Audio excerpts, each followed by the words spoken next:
Hello guys. Tua kom na hi atana danger hin. Tua kom na Assam lai Manipur galam hem. Lai thingpung ki ka khu bunker này jo hin nai so pitiaw ben. Ehsan hon.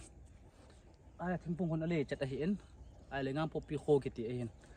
Patin nung sena tu chana boy na ha sat lawang som sam nai pun. Ipila hungun nang. Kari talo imatsa talo. Ya hi tun ni khwa kyang lama hi sam lang ka jot diu he yan thai tom the yengin chân tu kan het sau ni ve alak so pe pa he na sa he ve bo nga bulbut jeng ang ki mo lo he tweet shit na thiên nga lo el jire tui jiri river